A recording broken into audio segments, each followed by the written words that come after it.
И запускаем прямой эфир.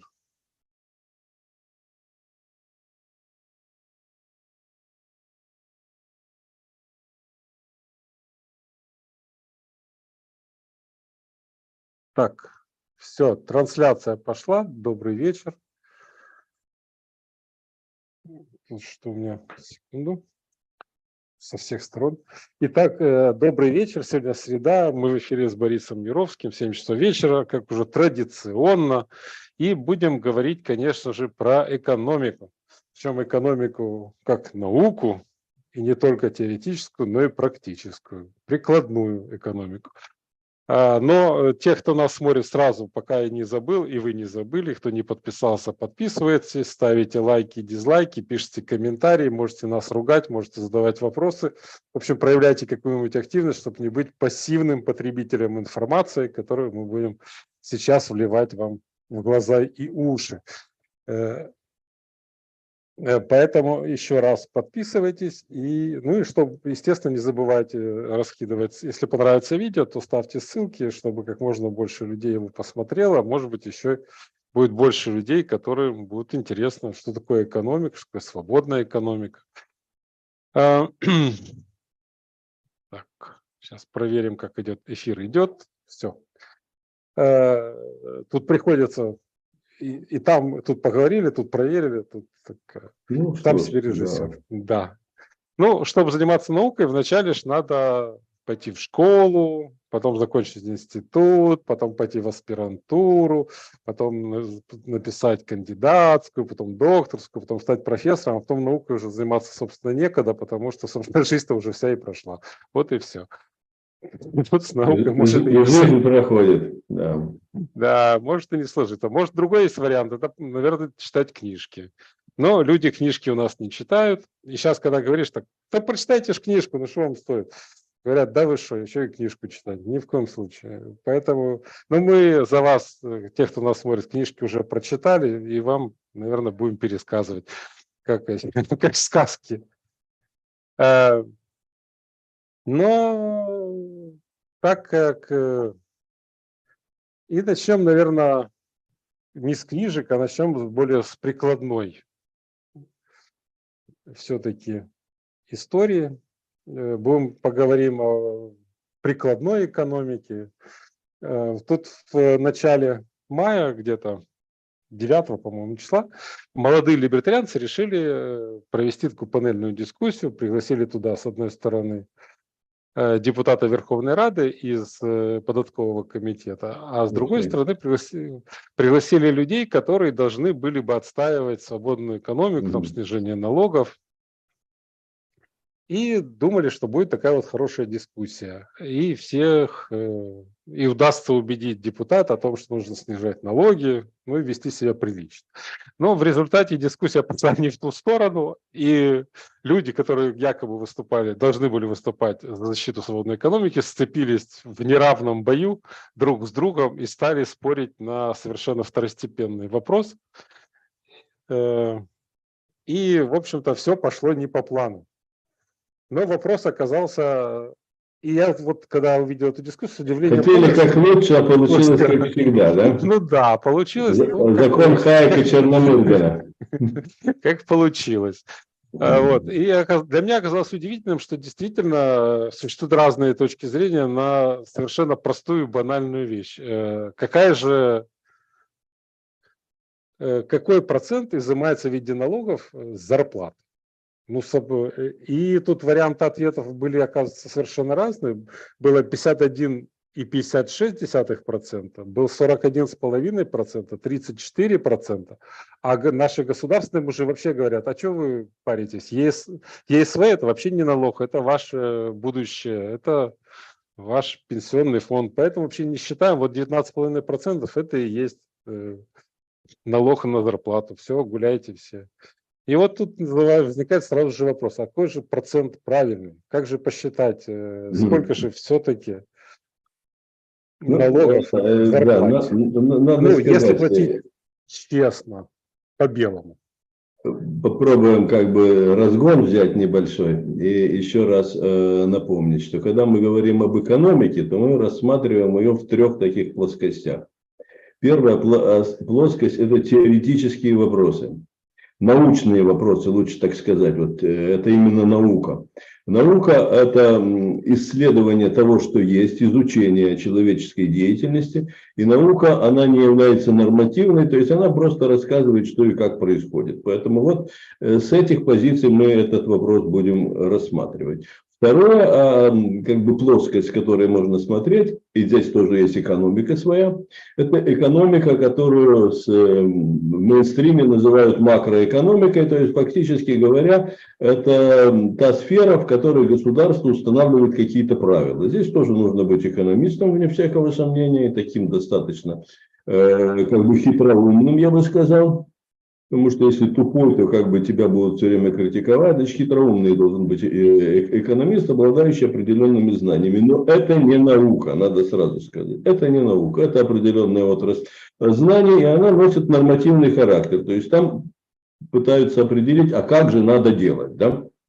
Вот. И есть третий пласт, это экономические расчеты, то есть это экономика на уровне предприятий. То есть когда владелец бизнеса или его менеджеры начинают разбираться, что же у нас реально в бизнесе происходит. А там происходят же очень большие отношения. И первое отношение – это отношения с наемными работниками.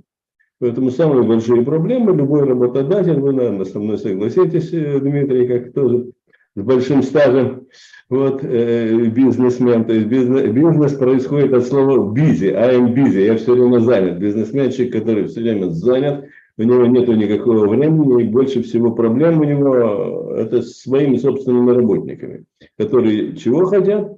Хотят заработной платы. Вот давайте мы с этого вопроса как бы и посмотрим, чего же они хотят, на самый низкий уровень спустимся, чего они хотят? Они хотят получить наличные деньги.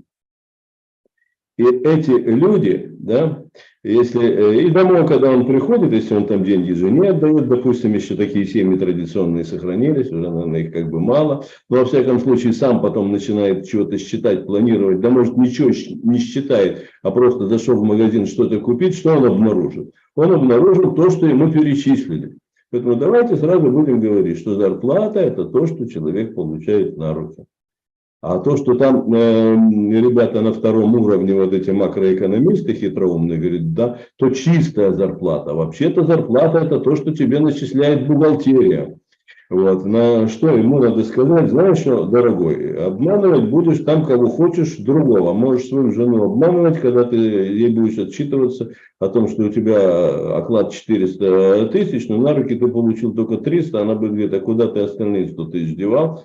Наверное, что там на девочек хватает, или нет. Это у меня как бы бухгалтерия вышла. Тогда не надо нас дурить. Зарплата – это то, что ты получил на руки. И поэтому отсюда теперь мы праксиологический вопрос, по сути дела. Да, человеческая деятельность. То есть для чего человек отказывается от своего досуга, то есть просто от того, чтобы повалять дурака или заняться своим физическим, духовным, там, культурным развитием, и вдруг идет на работу для того, чтобы получить деньги. Вот он получает деньги за вычетом всего того, что там понапридумывали у него как бы вычитать. Все остальное это то, что ему рассказывают макроэкономисты, статисты и так далее. Поэтому вопрос о налогах на зарплату, вопрос надуманный. Никаких налогов из зарплаты нету. Нету. И даже если вдруг придумают такую систему, что вот этот налог будет у тебя вычитать не бухгалтерия, а ты сам потом должен в конце года заплатить декларацию, это все то же самое. Человек, если он хоть немножко будет считать, он будет понимать, что то, что он как бы получил, это все равно деньги не его. Там какой-то процент сегодня в Украине, это понятно 19,5%, все хорошо знают, НДФЛ. Вот, ПДФО, по-другому сказать, да, и военный сбор, который ввели уже давно, и непонятно, куда он как бы девается, хотя и когда Яценюк его вводил, в общем-то говоря, все говорили, о, хорошо, наконец-то нормальный налог в Украине появился, это пойдет на армию. Ну и что помогло это сильно нашей армии, этот налог, куда он девался? На этот вопрос, естественно, ни Минфин, никто ответить не сможет. Минфин не может ответить и на другие вопросы, сколько у нас НДС, куда этот НДС девается, это не их вопросы, поэтому у них совершенно как бы другие задачи стоят. Поэтому давайте сразу как бы договоримся. С практиологической точки зрения работник ничего не платит. Уплата налогов лежит на работодателе, а работодатель может быть как бы разного вида. Это может быть то, что мы называем физическое лицо предприниматель. Вот. Всего все это ответственность лежит, и он это как бы хорошо видит, и уплату налога он рассматривает как свои собственные расходы, потому что ему нужно на момент уплаты зарплаты, а момент уплаты зарплаты установлен законом. Нельзя зарплату платить тогда, когда у меня деньги будут, или тогда, когда мне захочется, или работнику захочется. Нет, его надо платить в установленные законом сроки. Опять же, почему? Потому что в момент выплаты заработной платы нужно перечислить вот этот налог. ПДФО, НДФЛ, он же, да, и военный сбор. И то, что бухгалтерия это удерживает, так она удерживает на бумаге. Они начислили и удержали. Но если вдруг, теперь говорят так, а если вдруг ставку этого налога увеличат, вот тут возникнет сразу же конфликт. Он может быть неявный, а потом он перейдет в явный. Конечно, если ставку эту увеличить, скажут, теперь вот у нас ввели прогрессивный налог, и теперь вот у нас свыше там, 10 тысяч будут с вас удерживать 25%. Это закон такой принят, говорит работодатель. Я тут ни при чем, я просто выполняю закон. Что на это говорит работник?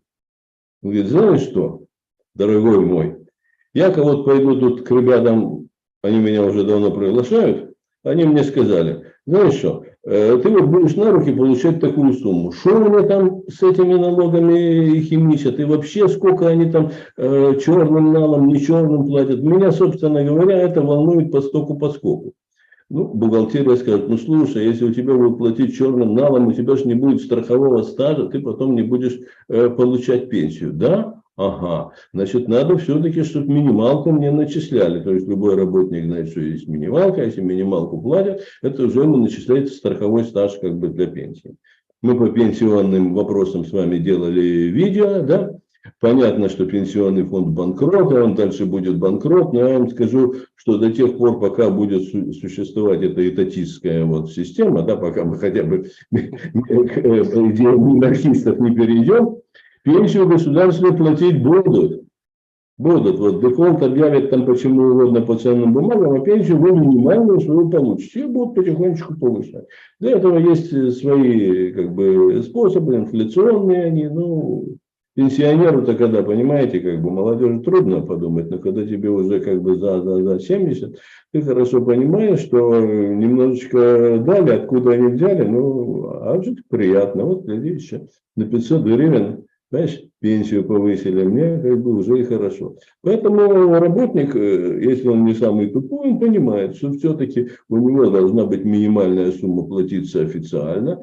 И в этой части он может согласиться с тем, что у него вычитают из этого налог. Потому что там, сейчас мы к ЕСВ подойдем, прямо налог как бы не влияет на пенсию. Но раз есть НДФЛ, будет и ЕСВ, единый социальный взнос.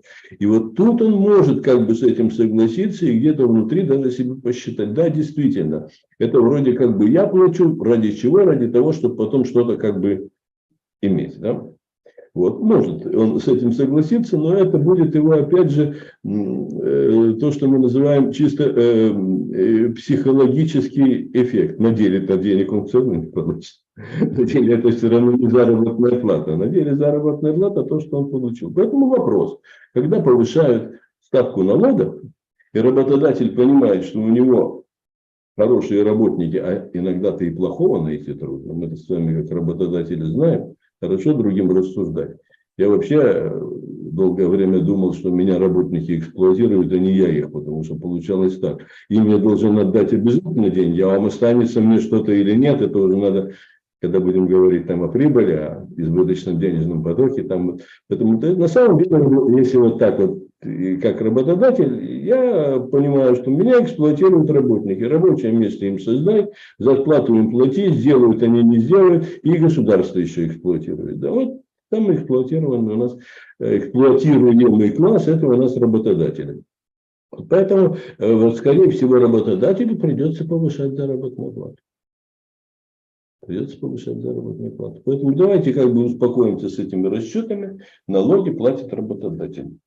Считать, это так с позиции работника и с позиции самого, так сказать, нашего основного уровня, он низкий, это базис. Потому что не будет работника и работодателя, не будет вообще ничего. Вот, значит, они как-то там договорятся. Может быть, работодателю удастся убедить работника, что, понимаешь, денег нет, и вообще ситуация такая. Если работнику особенно деваться некуда, он как бы войдет в положение, да?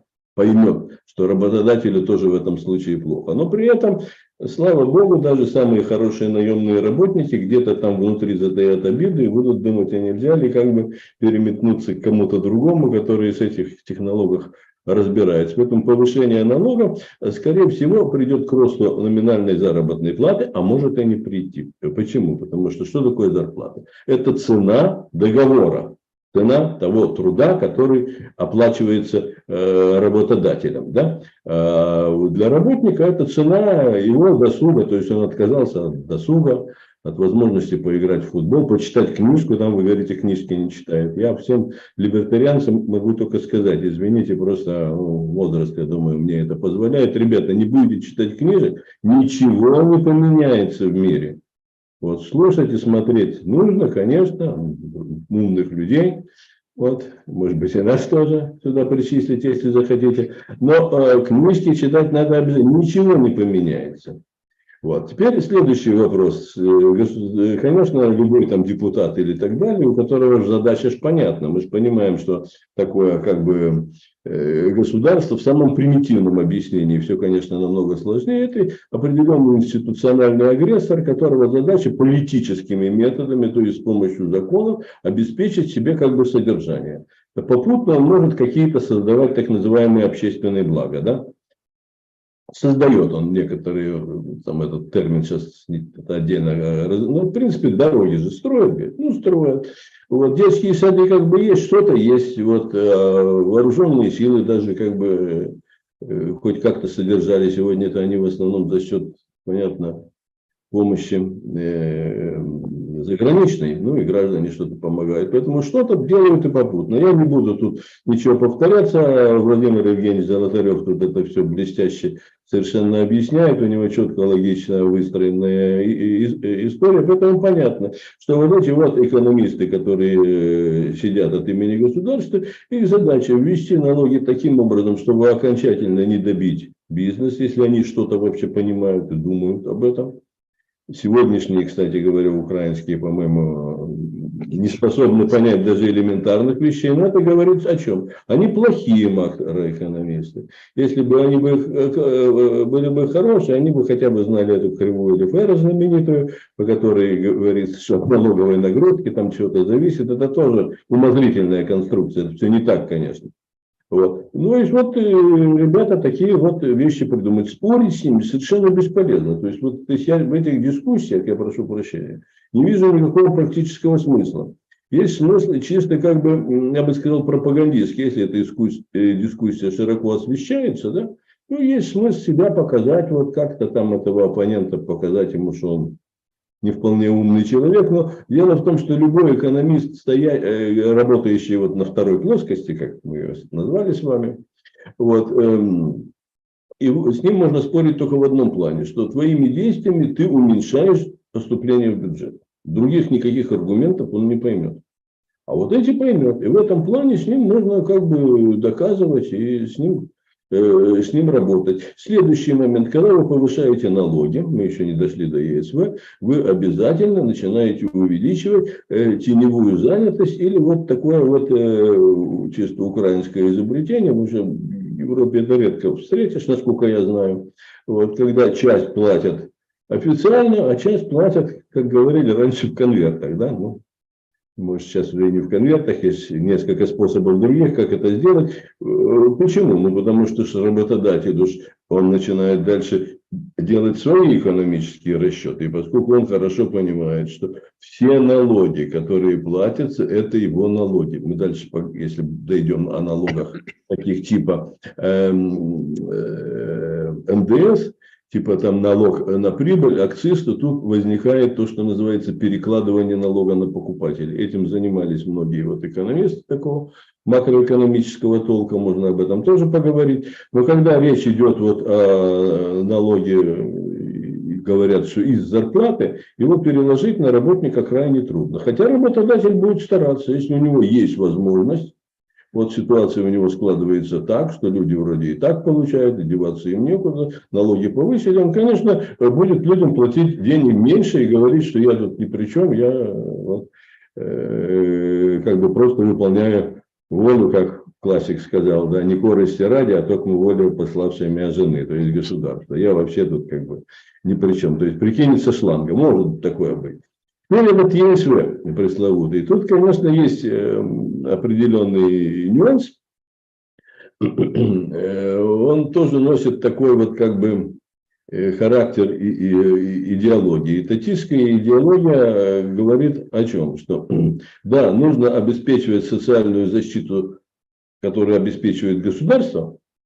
Ну, это хорошо. Это в этом социалистической идее все эти приветствуют очень хорошо. Государство оно будет, но дальше у этого этатиста есть экономист, который говорит, слушай, говорит, обеспечивать за счет государства хорошо, источник где?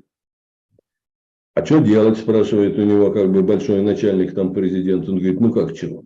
Надо фонд создать.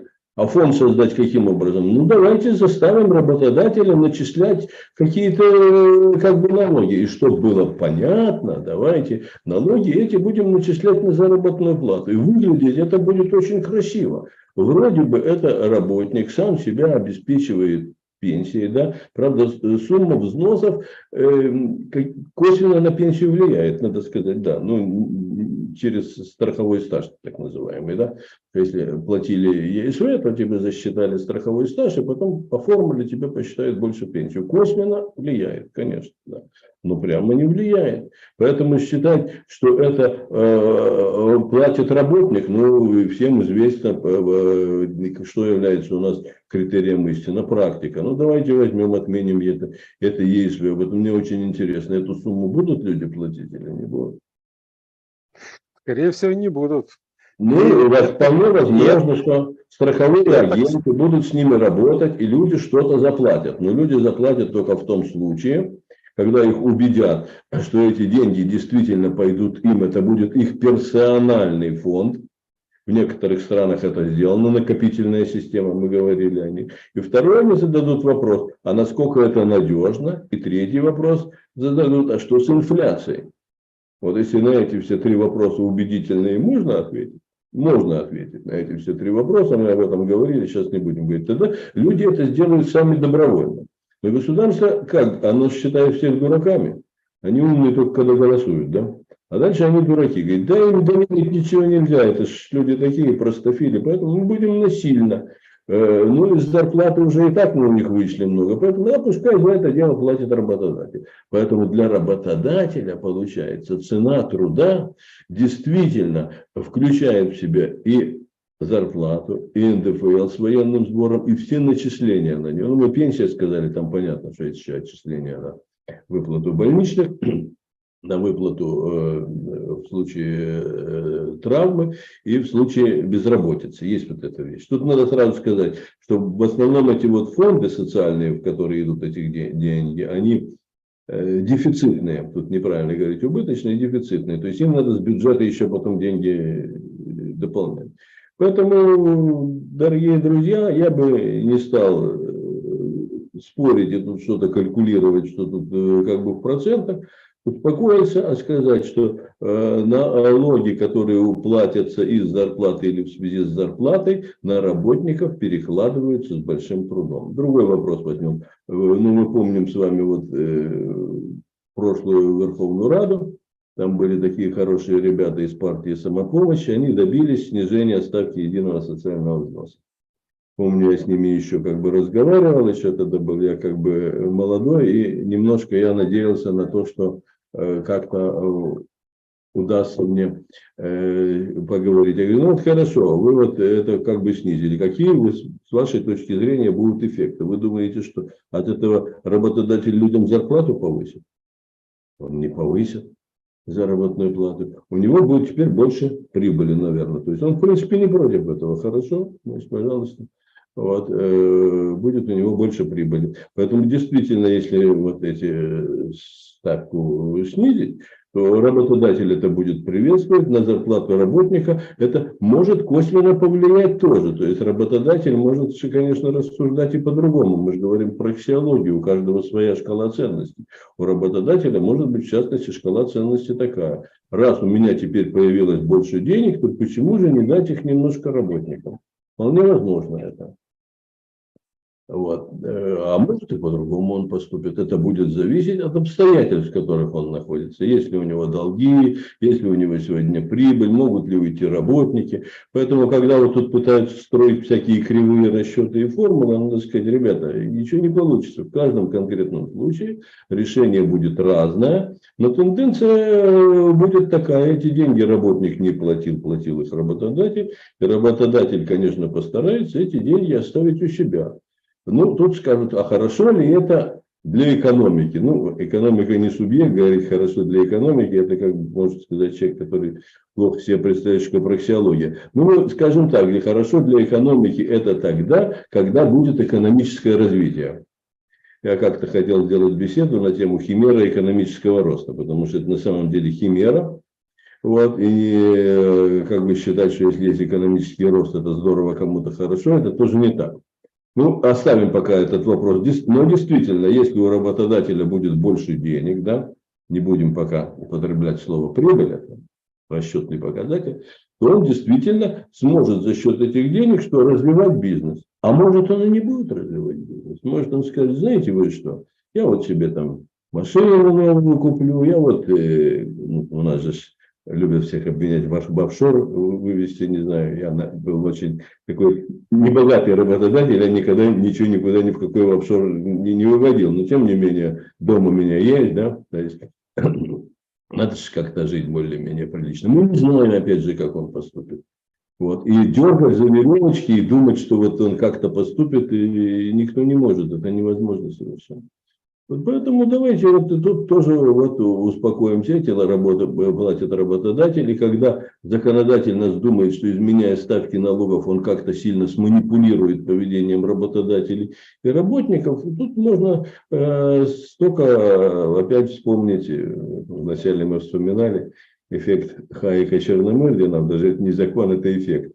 То есть хотели мы так, а как получится, мы не знаем. Получится, может, совсем не так, как вы хотели. И, как правило, так и получается. Поэтому можно сказать, что вот эти вот, ну, извините за такое выражение, ублюдочные попытки государственных экономистов каким-то образом мотивировать людей исключительно с помощью налогов. Налоги не самая большая проблема работодателей сегодняшних бизнеса, не самая большая.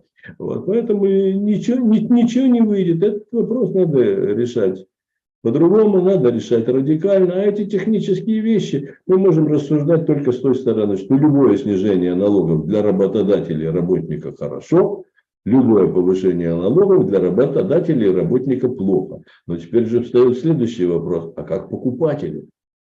Ведь что будет стараться делать любой как бы работодатель? Как только у него растут затраты, что он делает? Он начинает задумываться о том, что пора бы и цены повысить, когда у него растут затраты. Даже если он ничего считать не умеет, он говорит, ну вот раньше вот я тратил столько, а вот теперь больше, надо будет цены повысить. Да? Ну и что он начинает делать? Тут есть, конечно, вот я считаю, что эта книга Мюррея Ротберга «Власть и рынок», где он как бы рассматривает вот эти вопросы с позиции законов спроса и предложения, она запутала людей. То есть Ротберг в своей книге пишет как? Что вот в результате рыночного соотношения сложилась какая-то цена, и выше она быть не может, независимо ни от налогов. Так было бы, если бы на рынке был бы один товар, и этот товар бы производили бы одинаковый совершенно какой-нибудь товар. Вот такого товара сейчас не придумаешь. Производил его ограниченный круг продавцов и был бы ограниченный круг покупателей. Вот этот бы закон спроса и предложения, пересечения кривых было бы действительно на самом деле. А так это все воображаемое. На самом деле такого не бывает. Потому что торгует сам или производит сам бизнесмен большим количеством товаров. Линейка это у него называется. И цены на все установлены разные. Дальше у него есть конкуренты, которые что-то из-за границы привезли, вроде такое же, там, мы возьмем какие-то вот средства там, ухода за человеческим телом, всякие там мордотрясы, косметику, там, деколоны, страшное количество. У всех цены разные.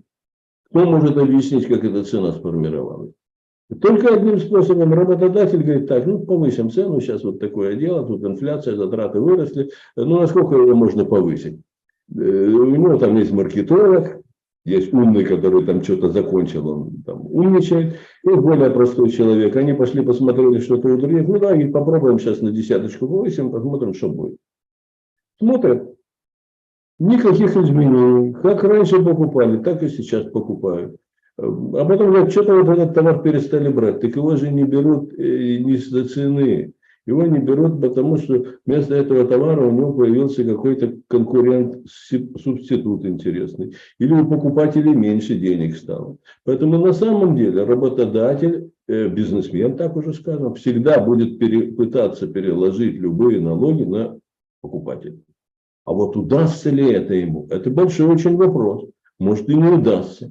Поэтому тоже рассуждать как бы так, что вот у нас говорит, вот, мол, НДС 20%, это все включается в цену, давайте мы уберем это все из цены. И вы что думаете, если НДС уберут из цены, завтра цены что ли снизятся? Не, боже мой, не снизит цены. То есть может кто-то из работодателей скажет, ну слушай, а давай-ка я цены снижу, у меня сбыт увеличится.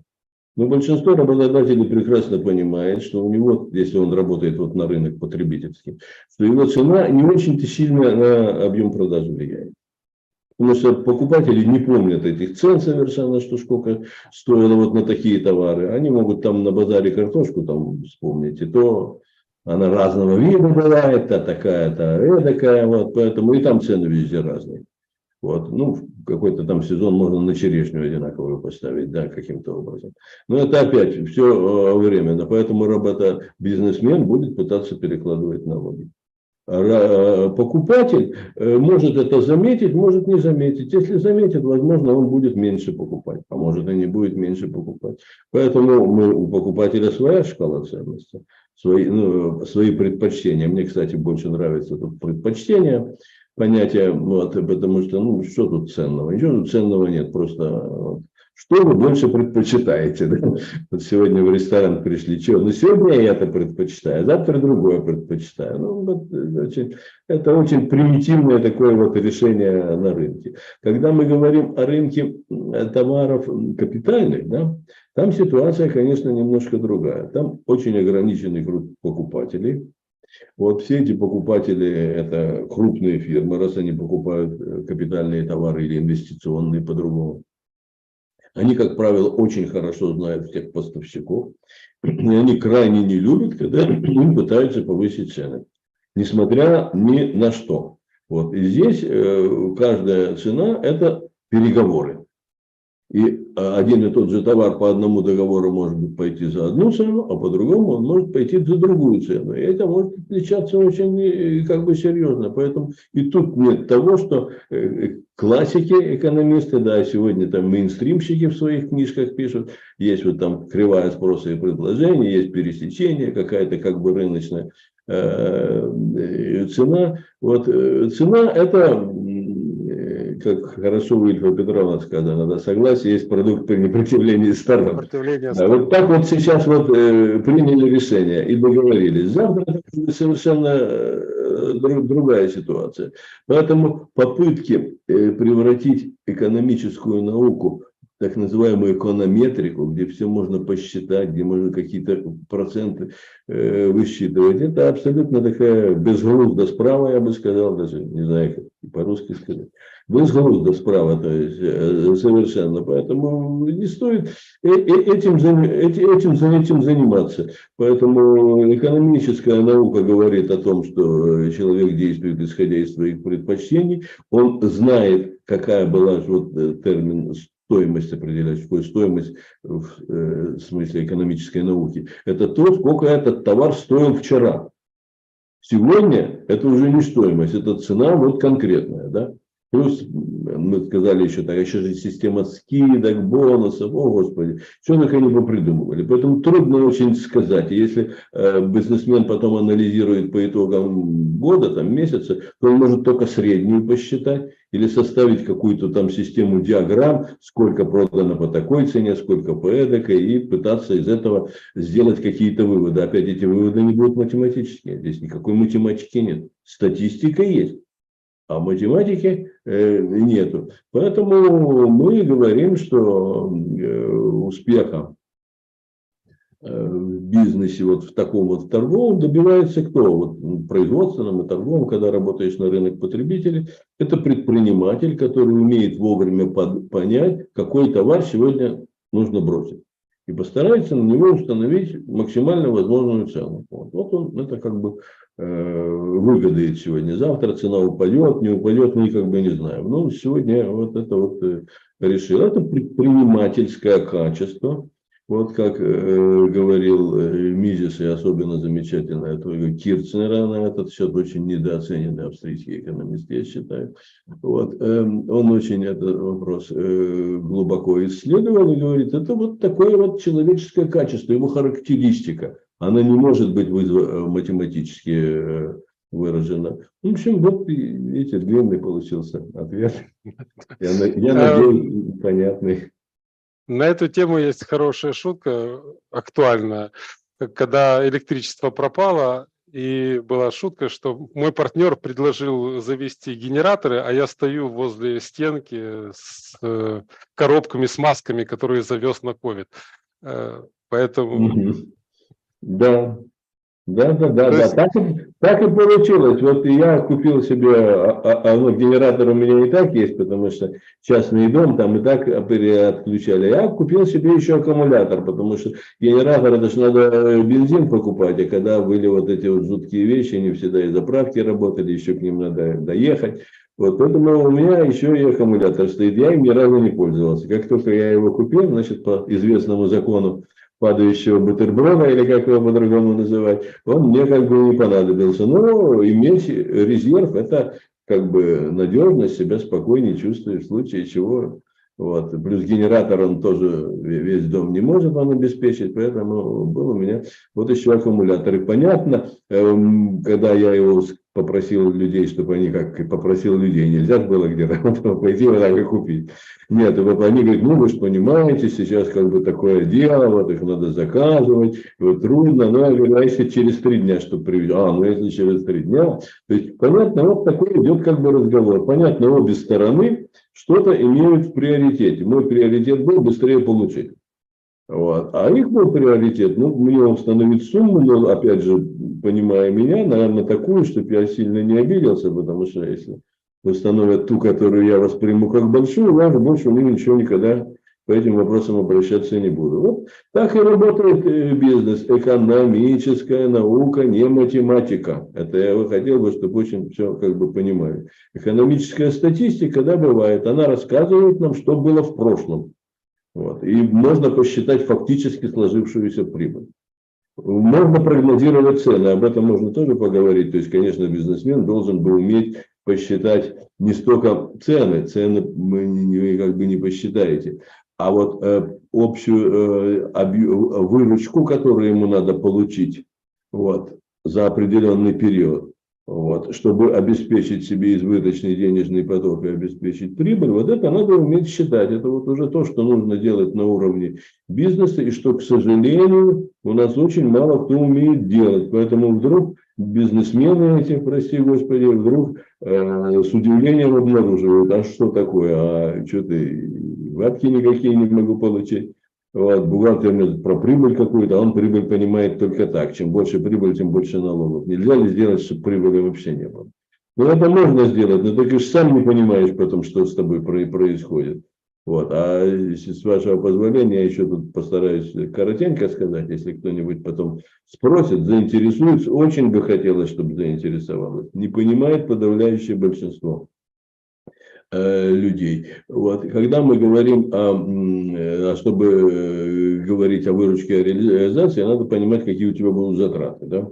А чтобы я определил затраты, я понимаю, что при производстве, при продаже единицы продукта есть так называемые переменные затраты, которые зависят от количества проданных изделий. Да? Если это торговля, там проще, это просто затраты, сколько я купил. Но есть еще затраты на транспортировку, а затраты на транспортировку не являются переменными затратами, то есть они напрямую не зависят от количества, потому что я партию завез, это затраты на партию. А есть у меня еще затраты не на партию, а затраты у меня на содержание, допустим, моей точки продажи. Они тоже постоянные, от количества проданного они не зависят. Вот. А дальше есть у меня затраты на этих точек, у меня несколько, может быть даже много, а есть затраты на содержание бизнеса. Поэтому у меня есть целая серия вот таких вот постоянных затрат, и поэтому бизнесмену надо создавать многоуровневую калькуляцию.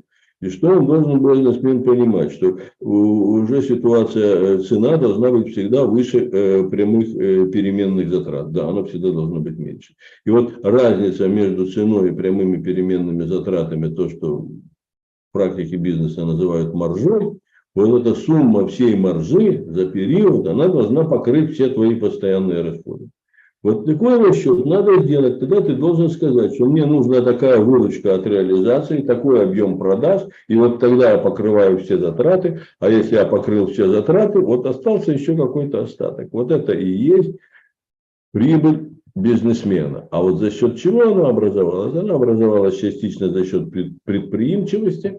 Вот, она должна бы там в основном образовываться, но, к сожалению, у нас в этой прибыли в большинстве это политическая составляющая, потому что даже малый бизнес, он пытается как-то с кем-то как бы сотрудничать и получить какой-то политический доход. С кем-то договорились, там не проверяют. Ну, и есть определенный доход, который идет доход от временного предпочтения, то есть от того, что я сделал затраты определенные, все не покупали, а я вот купил эти генераторы, потому что предполагал, что в дальнейшем они будут как бы в цене, да, я же, как говорят, вложился, да, то есть у меня теперь получилось рост товарных запасов, пока с этого мне никакого толку нет.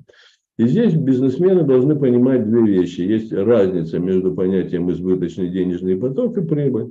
Избыточный денежный поток – это что? Это разница между теми деньгами, которые я за период получил, и те, которые потратил. Ого, остаток, что-то есть. Это избыточный денежный поток. Но вопрос-то в чем? Что это хорошо, но если работать только по избыточному денежному потоку, я очень рискую быть банкротом. Почему? Потому что я какой-то товар получил с оплатой после его продажи, да, то есть я его получил, ничего не тратил, а потом должен заплатить. Дальше, как правило, расходы там по аренде, там коммуналка я плачу после периода, то есть в следующем периоде я буду платить. И поэтому у предприятия всегда есть то, что называется кредиторская задолженность, то есть он кому-то должен. Я не беру даже в случае, когда он кредит взял, или там займ взял, может сам у себя. Он сам с собой заключил договор займа или где-то занял. Ну, есть кредиторская задолженность. И поэтому он должен еще считать прибыль. И вот если у него получается прибыль, то его кредиторская задолженность не страшна. Если у него прибыли нет, то кредиторская задолженность его приведет к тому, что в один прекрасный момент ему придется заплатить, погашая эту задолженность, больше, чем дает ему выручка от реализации. Поэтому нужен и баланс, который мы знаем, и нужен линейный расчет прибыли, выручки минус затраты. Это вот экономика на уровне предприятия должна быть такая. Я полагаю, что всем надо как бы учиться. Если человек только теоретический экономист и не понимает вот это вот на практике, он правильно рассуждает о том, что такое капитал, там немножко по-другому мы понимаем, да. Вот, ему, экономисту-теоретику, может быть, чтобы там прочитать Хайека, Мизеса, можно и не понимать бухгалтерского учета. Тому экономисту, который работает на уровне государства, так сказать, макроэкономист, вот этот, который изобретает разные правила, желательно вообще хоть что-то понимать. Если он ничего не понимает, тогда вот у него и возникают идеи введения налога на выведенный капитал и прочее, как бы фантастические вещи, которые он сам не может объяснить, что это такое. Вот. И человек, который работает на уровне предприятия, он обязательно должен вот знать экономические расчеты, он должен понимать правила бухгалтерского учета, и тогда вот в стране начинается какой-то порядок. До этого очень, очень долго, даже в условиях государства, я хочу сказать. Поэтому говорят, ну есть же государство, где более-менее есть. Да, потому действительно хороший экономист на уровне как бы государства – это неплохо. Вот очень неплохо. А на уровне предприятия тоже неплохо. И тогда как бы можно существовать. В целом это, конечно, не та система, которую мы бы хотели с вами, потому что понимаем, что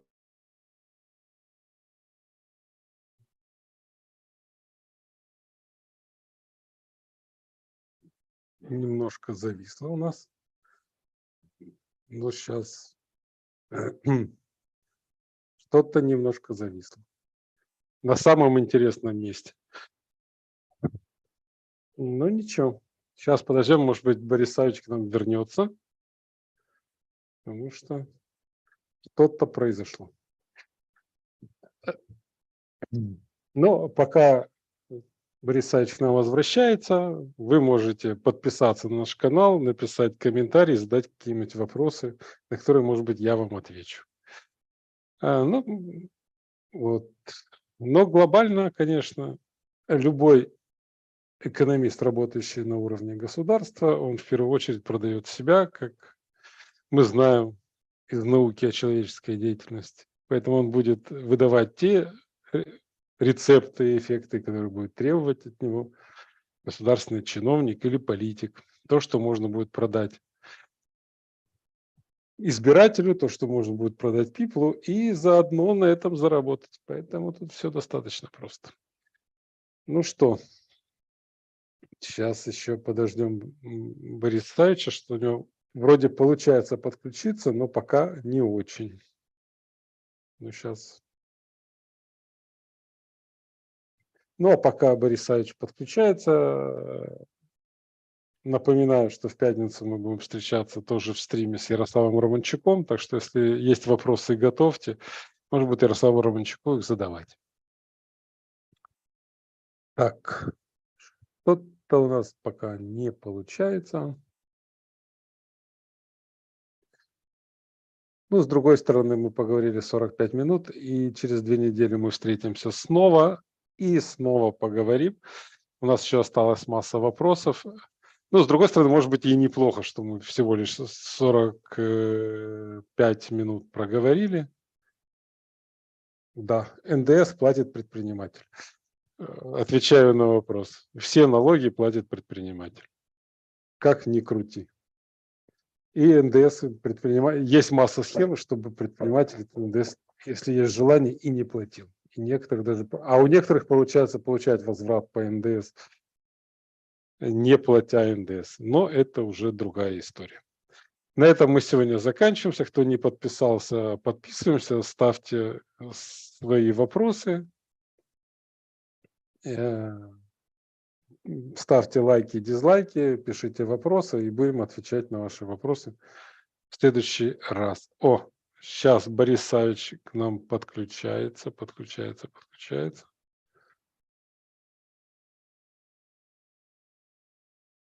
Сейчас, секунду.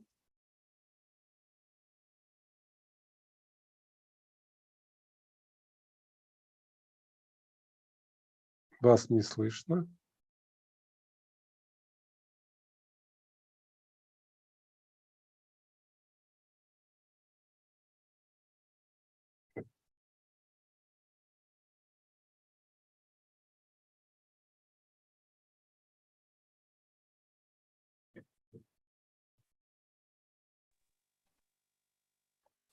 Вот появился звук, наверное, да? Да. Звук. Вот, замечательно. То есть, вот видите как, все-таки тут что-то пропал мобильный интернет почему-то. Ну, потом будем разбираться. Я сейчас через смартфон, вот, может, даже и веселее картинка через смартфон, камера лучше. Вот. Ну, что-то еще, может, надо дополнить, а то мы уже много наговорили. Ну, мы 45 минут проговорили, в принципе. Наверное, на сегодня будем заканчивать. Там остался вопрос, подведем итог, НДС платит предприниматель, я ответил, что да.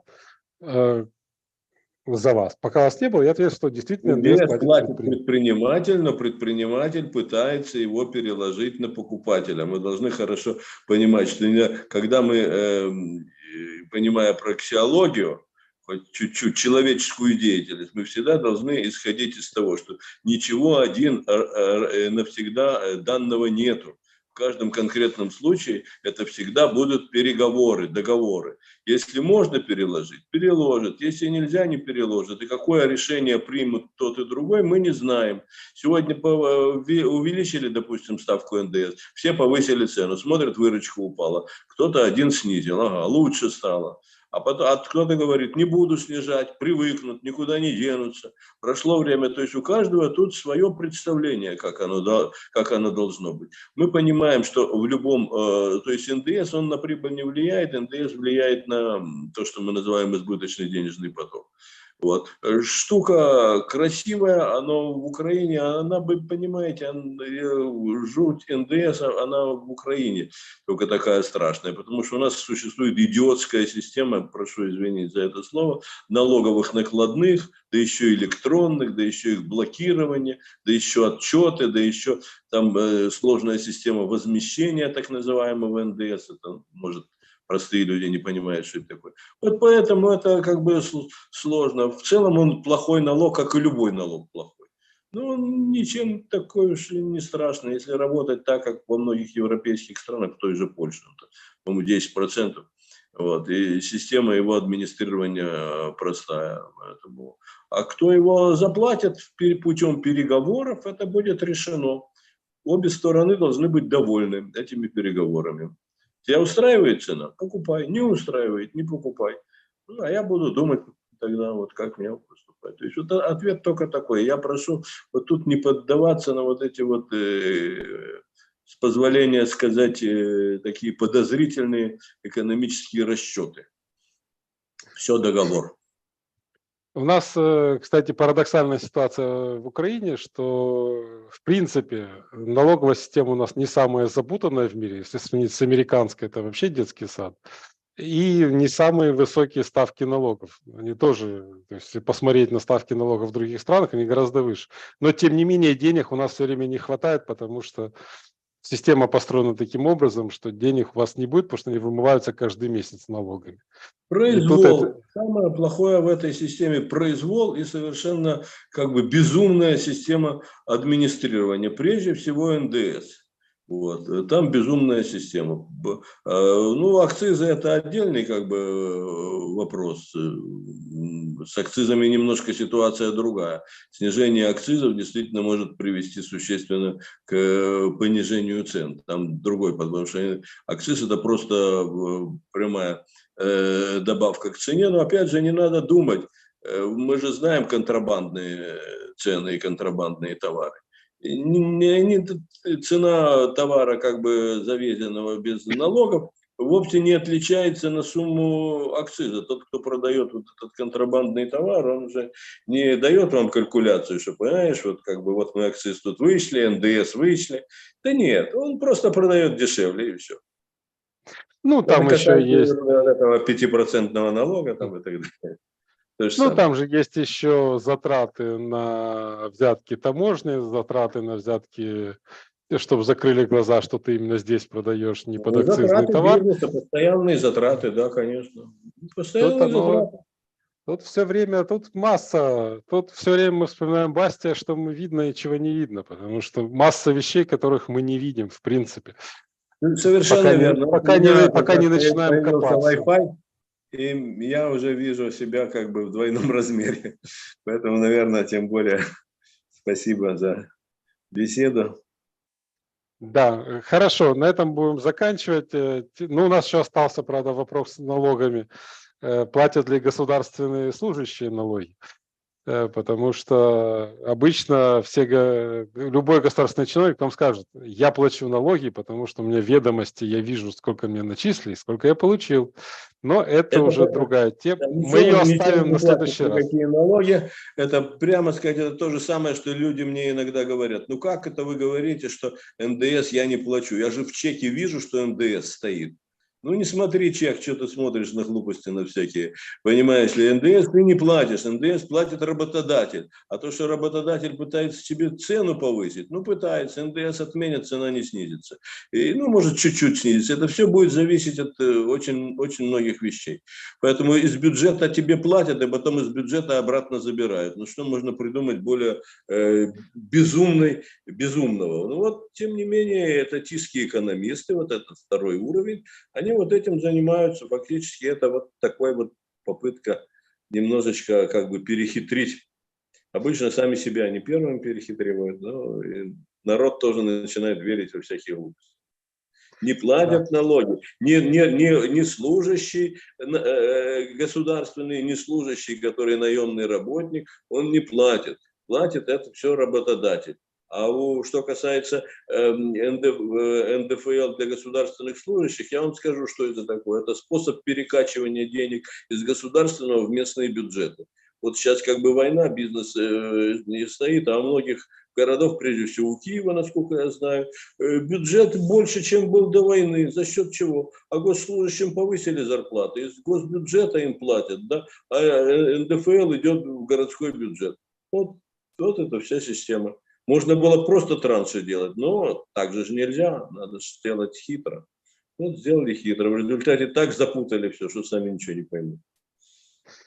Ну, а если они ничего не поймут, будем просвещать. Нам ничего Будем другого не остается. Будем потихоньку просвещать. И тех, кому надо, и тех, кому не надо. Вообще, кто попал в наш канал, вы не уйдете не просветленными, не просвещенными, не спрятаться и не скрыться.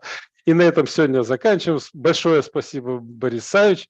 Спасибо, кто нас смотрел. Мы попытались быстрее часа поговорить этот раз. И будем теперь более компактно все делать, чтобы не обмануть, вернее, а соответствовать алгоритмам YouTube, потому что он высчитывает, сколько времени люди смотрят. Если это смотрели до конца, то для YouTube это хорошо. То есть чем короче видео, тем YouTube...